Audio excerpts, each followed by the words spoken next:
Monsieur le maire, chers collègues, il nous est proposé d'approuver le compte administratif 2018 du budget principal de la ville d'Anglet.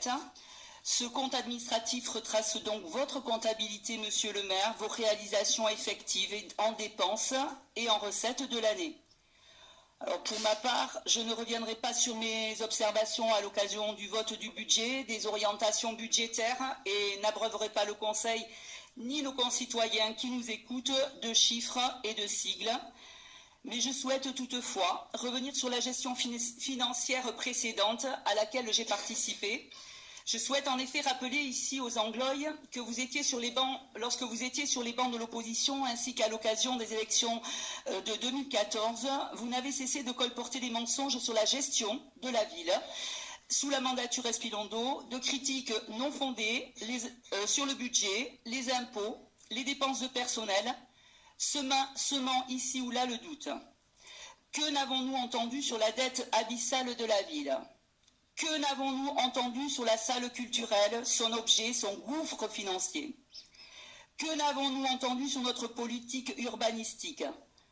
Je constate d'ailleurs à ce sujet, depuis le début de votre mandat, un renversement de l'opinion, d'autant plus que votre politique urbanistique débridée choque de plus en plus. Aussi permettez-moi de lire aujourd'hui, à l'occasion du vote compte administratif 2019, les conclusions, ça ne va pas être long, du dernier budget primitif du 19 décembre 2013 de la municipalité précédente, présentée en toute sérénité par l'adjointe aux finances de l'époque, Madame Jarot-Vergnol, qui nous rappelle au passage l'héritage dont vous avez bénéficié. Je cite donc: le budget 2014 marque la transition entre deux cycles budgétaires calés sur les échéances démocratiques de notre commune. L'épargne dégagée sur le budget de fonctionnement reste quasi stable malgré l'impact de la contribution au plan de retour à l'équilibre du budget de l'État. Cette situation financière très satisfaisante est rendue possible par la dynamique démographique, oui, par la dynamique démographique et de la construction de la ville et par une forte maîtrise des dépenses de gestion, maîtrise qui devra se poursuivre au cours des exercices suivants. Je cite toujours, cette épargne qui a permis l'essentiel de l'important effort d'investissement réalisé depuis 3 ans permet maintenant d'enclencher un désendettement important. Ce désendettement est le gage de la capacité de la ville à engager au cours du prochain mandat un nouveau cycle d'investissement, tout en maintenant la priorité à la qualité au quotidien du service public communal et à l'entretien courant du patrimoine de la ville. La grande solidité financière de la commune lui permet ainsi d'aborder un nouveau cycle budgétaire plus contraint, mais propre à continuer des investissements d'avenir pour la commune. C'est donc ça l'héritage dont vous avez bénéficié, monsieur le maire. J'ai souhaité faire ces points de rappel en raison du rapport de la Cour des comptes sur la gestion Espilondo, qui rend à néant vos critiques passées infondées. La Cour des comptes, en date du 26 décembre 2018, vous le savez, monsieur le maire, vous en avez été destinataire, a clôturé les comptes de la gestion de la commune d'Anglet, de la précédente municipalité, et n'a formulé aucune observation. Aucune observation. C'était pas sur le mandat. C'était sur le mandat. C'était pas sur le mandat. D'accord. C'était 2013, 2014, 2015, 2016. C'était non, j'ai le document, donc non, mais absolument on pas. va vous le donner, le document. D'accord. Bien sûr. Vous avez été destinataire, monsieur le maire, de ce rapport. Il s'agit ici d'une information des plus importantes.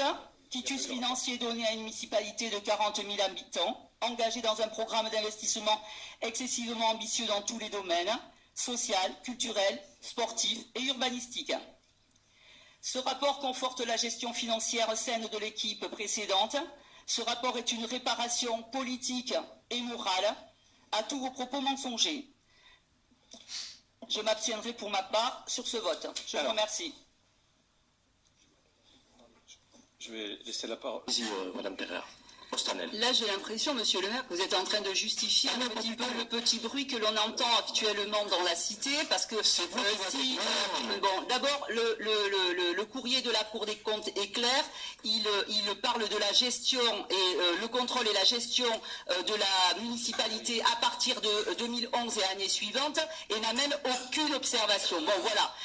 Ensuite, c'est vrai que sans doute je vous titille, parce que je parle effectivement de ce que j'entends dans la cité, et que ça construit partout, et que ça a été le nerf de votre action pendant la campagne municipale. Vous avez fait peur aux gens avec, effectivement, on construisait partout, on construisait la ZUP, voilà, la hauteur des immeubles, etc. Aujourd'hui, les gens, ils commencent à s'interroger, de se demander, est-ce que tout ce qui pousse, tous ces petits bâtiments qui poussent partout, est-ce que c'est des petits bâtiments qui préféraient Monsieur Olive? Est-ce que, et là, le petit son qui circule, j'appellerais ça une fake news, c'est à la mode, c'est de dire que tout a été signé par la municipalité précédente entre les deux tours. Donc là, vous brandissez un document que moi je demande à avoir, parce que moi je veux bien voir la signature de ceux qui ont signé le permis de construire, parce que c'est un petit peu facile de sortir ça là, mais peut-être que parce que vous êtes beaucoup à l'écoute comme nous dans la ville, d'entendre ce qui est en train de se passer et ce que pensent les gens. Voilà, mais je crois que j'en ai fini, mais je réitère que la Cour des comptes a donné quitus à notre budget, à notre gestion précédente. Alors, écoute.